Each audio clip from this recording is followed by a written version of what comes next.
Experienced 100 years of love, laughter, joy, heartbreak. For more than half of those years, I was a part of all of those things. I was fortunate to hear so many of the stories she had to tell, the memories of before my time that were still so vivid for her after all those years. She told stories of her childhood, of selling magazines around her neighborhood, going door to door to make enough money to purchase her precious Shirley Temple doll, dressed in a limited edition Western gear. She kept it in pristine condition, taking it out of its box to admire it from time to time, and gifting it to me on my 18th birthday. I'd bring it over from time to time to visit with her. She was so proud of that doll. Other stories of her zooming around Sag Harbor on her bicycle that she pretended was a trustier steed named Tony the Pony. A nod to all of the Western movies that she loved so much. She remained faithful to that genre all her life. I remember going to her house as a child and watching those Westerns with her. She told stories of being in school at Pearson during the hurricane of 1938. She watched as the steeple on the old Whalers Church was blown off, a historical landmark and event that she had the original story to tell.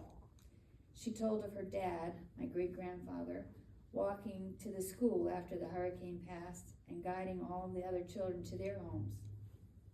She told me how none of the children would have ever found their way home that day, as the trees and homes were so twisted and mangled that the landscape and route were nearly unrecognizable. She was an amazing gardener, growing her own flowers and vegetables well into her 90s, right up until just the last few years.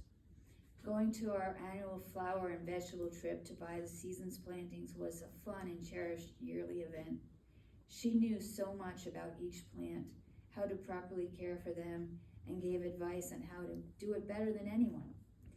I cherish that knowledge that she happily passed down through all the generations, even to my daughter Mackenzie, her great-granddaughter, who used the knowledge passed down to make planters for my grandma's front porch in the last few years, for Grandma to watch from her window chair. And an amazing cook, always finding and experimenting with new recipes for various things, particularly cakes and baked goods that were just so amazing. It was fun to show up at her house as she proudly served a delicious new treat. I cannot possibly tell the story of my grandmother without mentioning her confidence. She was an absolute beauty in her day, with crystal blue eyes and an absolutely infectious smile and laughter. A quick wit with a naughty sense of humor. She butted heads with her own mother for being a little cutting edge with her style, telling tales of her dyeing her hair Lucille Ball red and shocking my great-grandmother with her audacity of being so bold. Another story of them not speaking for several days after Grandma showed up to her very conservative mother's house in her short shorts that were so popular in the 1960s. She had those gorgeous legs, and she sure was going to show them off. To hell with anyone else. She was her own woman, and no one was going to tell her what to do. Even in the later years, she was adamant about looking her best at all times. I remember a fall she had a few years ago. She was around 90 at the time. She split her head open and needed stitches. I accompanied her to the urgent care. Oh, what a time she gave that doctor, as if he himself had split her head open. She glared at him, chin stubbornly set, as he explained the need for stitches. She said, "Don't you dare mess up my hair. You are not shaving anything. You have to work around that." Oh man, was I embarrassed. The doctor was stunned. But you know what? She got her demands met. He did put stitches in without disturbing her hair. And she proudly told him, "See? I knew you could do it." I'm sure that doctor went home and poured a stiff drink that night. She had mastered the flirt game too. She was a rare beauty and she knew it. She flirted with waiters and handymen right up until the end. She had no problem batting those blue eyes and flashing that huge smile, flirtatiously telling some young handsome man how nice he was and what a good job he was doing, effortlessly joking and being ever so charming. She could wrap any one around her finger. And she'd later tell us how handsome that young man was. She'd say, "I can appreciate a handsome young man. I'm not dead yet," with the most devilish glimmer in her eye. Oh, how I loved that confidence she had. I was just in awe of her charisma and her confidence. Just a side note, she even threatened Mackenzie that she might steal Henry someday because he was so handsome. She was a single mom during the mid-1950s and 60s. Her first husband had run off with her best friend, leaving her to fend for herself and her 4 children. Being a divorced single mom in those days was unheard of. But like everything she did, she managed it with style and grace. As she would say, she worked her tail feathers off. Things were tight and difficult, but my mom said she never felt poor because my grandmother never dwelled on that. She devoted her time to her children in those days. In the mid-1960s, she reunited with an old friend from Sag Harbor, Ken Daniels. They'd known each other as youngsters before World War II, but then he went off to war, and she worked at home for the war effort with her eagle eye, perfect eyesight, picking out perfect diamonds and rubies, which were used in lasers for gun sights due to their strength and red fluorescence. She had special government clearance for that, and she is recognized in the World War II Museum in New Orleans for her contribution to the war effort. She and Ken had gone their separate ways and had families and lives. They reunited in the mid-60s. She, a single divorcee, he a widower. They fell fiercely in love immediately, not wanting to waste one moment. They married just 2 weeks after their first date. They were soulmates, the love of each other's lives. I remember being a small child and feeling the love immediately that radiated from the two of them. Life was finally so wonderful for them both. Unfortunately, it would be a short time together, as Grandpa Ken developed cancer and passed away just before his 49th birthday in June in 1973. That love sustained Grandma for over 50 years. She often spoke of him as if he were still here. She looked forward to being with her Ken again someday. A loss of a love so grand can be so hard to live with for so many years, but also to be so fortunate to experience such a love. She never spoke of the loss, only of the love. It is perhaps the biggest thing that comforts me in Grandma's crossing over, knowing that she is now reunited with the love of her life, along with her mom and her dad, her brother Buzz, and her oldest son Jimmy. And of course, all of her kitties. Their urns are here. That crossed the Rainbow Bridge over the years. She loved with all of her heart when she loved, and I know that she is being met now, that the love that she is being met with now is lighting up all of the heavens with the most beautiful, pure glow. I honestly could talk about my grandma for hours. She inspired me in so many ways. I was proud of her, proud to be her granddaughter, and so lucky to have had her in my life for all of my 55 years. When hospice was called this week, she told me she was sorry that it was so close to my birthday. And I told her that the greatest gift that she could give me would be for her to be at peace. Her last words were, "I picked the right time and the right day," before she drifted off to sleep, giggling the night before my birthday. Hospice said it might be a few hours. She probably might not make it through the night, but she did. And it left us wondering exactly what she meant by the right day and the right time. We woke up the next morning on my birthday. She was still hanging on. And for anyone who knows me, I have a little thing with numbers, particularly times like 11:11, 1:11, 3:33, 4:44. That day, I was particularly cognizant of those times as they popped up on the clocks. And then at 2:22, she squeezed my mom's hand, raised her eyebrow ever so slightly, and peacefully took her last breath. 2:22 on my birthday, so she gave me the gift of her peace. How apropos, how very, very Grandma. She passed surrounded by her pure love, by the ones that she wanted there in her own bed on her own time. I'm so grateful that my own children were gifted with the relationships that they had with Grandma. Very few people can say they knew and had close relationships with their great-grandmothers all the way into their adulthoods. She was close to them and proud of them as small children, but as they became adults, they each established unique bonds with her that was such a beautiful thing to see. Jonathan and she often had deep intellectual conversations and seemed to be able to understand each other on a very unique wavelength.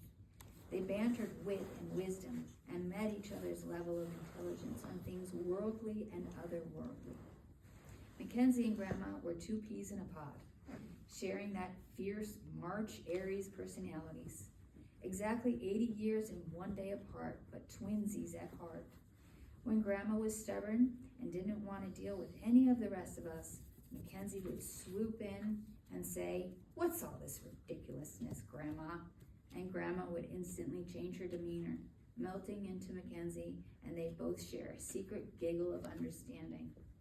What an absolute gift to have been given to each of them, and what an absolute amazing this is for me to proudly watch. This has been for me to proudly watch in both amazement and in awe. I am grateful for every moment, for all of the love and laughter, and I will miss you for the rest of my life. But I know you'll always be here with each of us, and that brings me comfort. I love you heaps, Grandma. We love you heaps.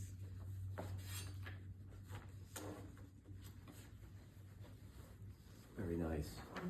Beautiful, very nice. Thank you. Thank you all for being here. I admired, respected, and loved her very much. Enjoyed ducks. She was great. I thank her for everything, and I thank you all very much.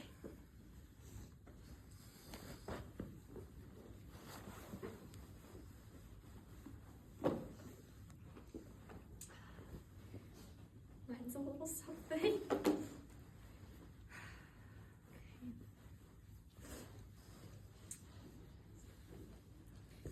I'm Grandma June's great-granddaughter, and I got the pleasure of being in her life for 20 years.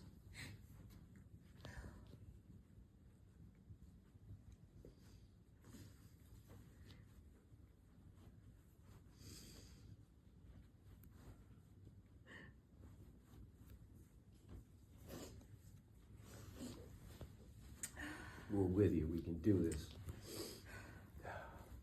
I'd like to start off saying that Grandma June and I were very close. We were best friends. She was my biggest role model and supporter.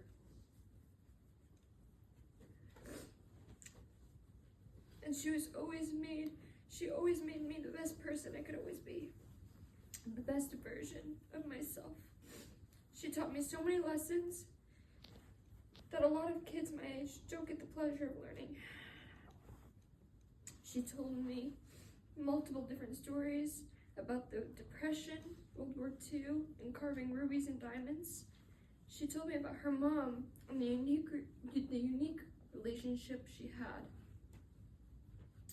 She told me stories of when she was younger and throughout the years and much more. We had a very unique relationship, as she would say. She taught me how to be quirky, funny, loved, strong, and overall respected. She also taught me how to be the biggest diva. Just like her. Me and my grandmother were very much alike.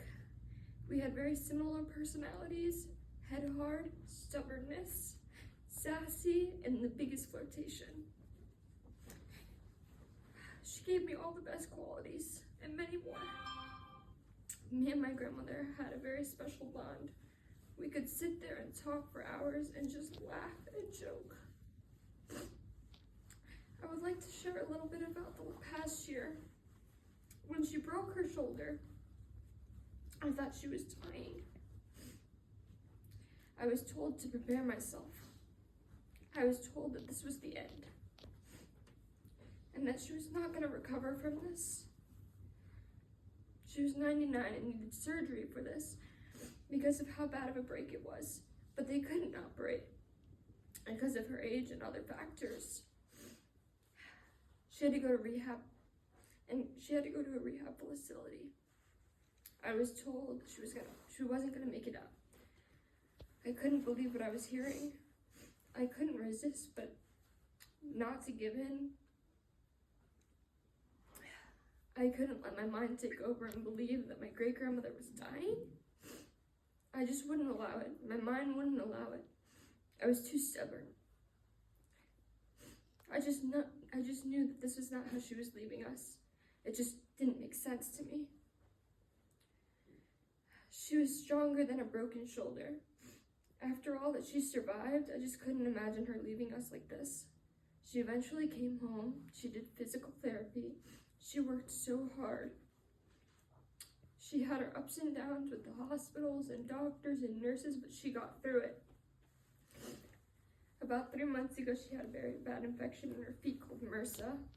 In the beginning of the process, I was there every day, twice a day, helping her, wrapping her, making jokes.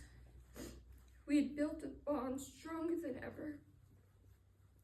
What I was getting at was that she's the strongest woman I would ever know in my life. Not a broken shoulder or MRSA in her feet could take her, but the love of her family being back together made her go in peace. On her birthday, she told us that her family is back together and she can go in peace. Now she is. She's in peace with her husband, with her mom and dad, and her brother Jimmy, all of her kitties. I love you, Grandma June. I love you heaps. Thank you.